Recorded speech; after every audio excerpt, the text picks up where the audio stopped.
అదే RTV app వార్తల్ని క్షణాల్లో చదివే అవకాశం ఉంటుంది. ఒక న్యూస్ పేపర్, ఒక టెలివిజన్ ఛానల్ మీ చేతుల్లో ఎప్పుడూ ఉంటాయి.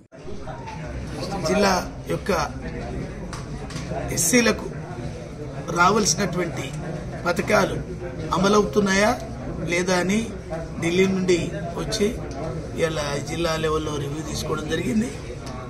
చాలా సమస్యలు, చాలా విషయాలు పెండింగ్లో ఉన్నట్టుగా కమిషన్ గ్రహించింది. కమిషన్ ద్వారా ఈ యొక్క ఎస్సీల ఏదైతే న్యాయం జరగాలో అవన్నీ కూడా మనం వాళ్ళకు కొన్ని డైరెక్షన్స్ కలెక్టర్ గారికి ఇవ్వడం జరిగింది.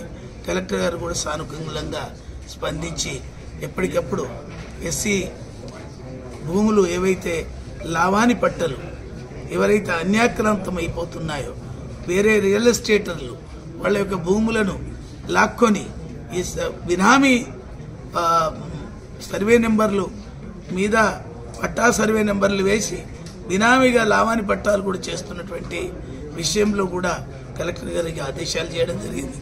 దాని ప్రకారంగా ఎవరైనా లావాని పట్టాలు అన్యాక్రాంతమైతే కమిషన్ దృష్టికి చాలా విషయాలు వచ్చినాయి. దాని మీద కూడా మనం ఆదేశాలు జారీ చేయడం జరిగింది. పోలీస్ శాఖ వాళ్ళు ఈ యొక్క కేసులు ఏవైతే ఉన్నాయో మనకు రిపోర్ట్ ఇవ్వడం జరిగింది. ఈ కేసు ఒక దరఖాస్తు ఇచ్చిన వెంటనే పోలీస్ అధికారులు ఒక్క నిమిషం ఆలస్యం లేకుండా కేసు రిజిస్టర్ చేయాలనేది ఆదేశాలు ఇవ్వడం జరిగింది.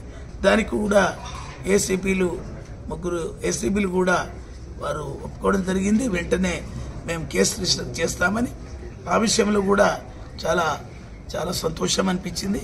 ఎందుకంటే వెంటనే అధికారులు స్పందించడం అనేది చాలా గొప్ప విషయం. రూల్స్ అండ్ రెగ్యులేషన్లో పనిచేయాలని చెప్పడం జరిగింది.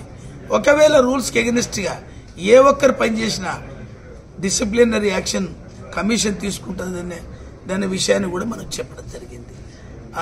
ఈ యొక్క జిల్లాలో సోషల్ వెల్ఫేర్ హాస్టల్స్ కానీ, గురుకుల పాఠశాలలు కానివ్వండి, ఎంప్లాయ్మెంట్ కానివ్వండి, అన్ని డిపార్ట్మెంట్లు, పవర్ డిస్ట్రిబ్యూషన్ విషయంలో కానివ్వండి, అన్ని డిపార్ట్మెంట్లను కూడా రివ్యూ తీసుకోవడం జరిగింది. లీడ్ బ్యాంక్, ఇండస్ట్రియల్ సబ్సిడీల విషయంలో కూడా రివ్యూ చేయడం జరిగింది. వాళ్ళందరికీ కూడా ప్రభుత్వానికి అవసరం అనుకుంటే 4 ఏళ్ల నుంచి సబ్సిడీలు రావట్లేదు, వాళ్ళకు చాలా అన్యాయం జరుగుతున్న విషయం కూడా మనకి ఇక్కడ తెలిసింది.